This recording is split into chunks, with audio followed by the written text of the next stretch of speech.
When the king sits in judgment, the separation of the sheep and goats. The return of Christ is not only a moment of celebration, it is a moment of reckoning. In Matthew 25:31, Jesus pulls back the veil on one of the most sobering events in human history, the judgment of the nations, often called the judgment of the sheep and goats. This judgment takes place after Christ returns in glory. The Son of Man comes, not as a suffering servant, but as a reigning king. He sits on his throne, and before him are gathered all the surviving nations of the earth.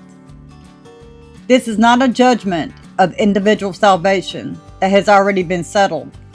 This is a judgment of nations, of collective responsibility, of how peoples and governments responded to God's purposes during history's most critical hour.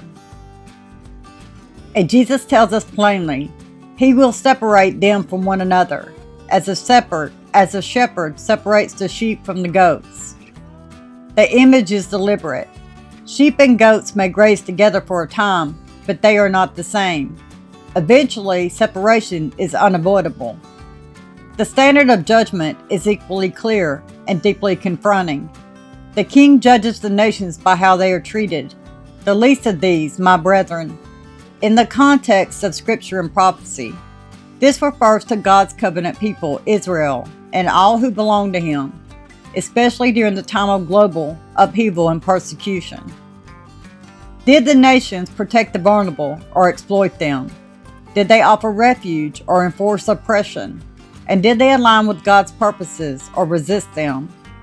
This judgment exposes a truth many would rather ignore. Neutrality is not righteousness.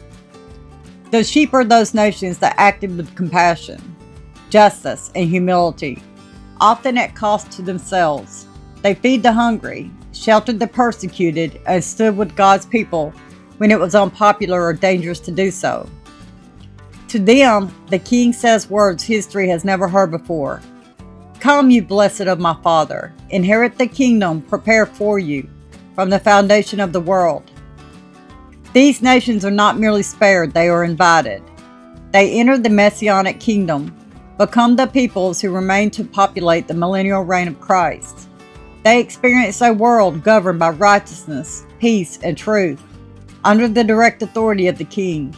And there is another group, the goats. These nations are not condemned for ignorance, but for refusal. They saw suffering and turned away.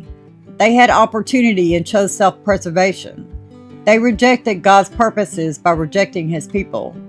To them, the king speaks with finality. Depart from me. This is removal, this is judgment, and this is the end of their role in history. They do not enter the kingdom, and they do not shape the age to come. They are cut off from the future God is establishing. And with this judgment, the world is reset. The nations that remain are those aligned with God's justice. The rebellion of human government is ended. The Messianic kingdom is populated not by the powerful alone, but by those proven faithful in action. This moment establishes a profound biblical reality. God does not only judge belief, He judges response. He does not only weigh words, He weighs deeds. And He does not overlook how nations treat the people He has chosen. The judgment of the sheep and goats reminds us that history is moving toward accountability, that compassion is never wasted, and that how we treat God's people individually and collectively matters eternally. The king will return, the throne will be occupied, the nations will be judged, and the kingdom will be filled with those who chose righteousness when it mattered most. So stay with us for the final rebellion after the millennium.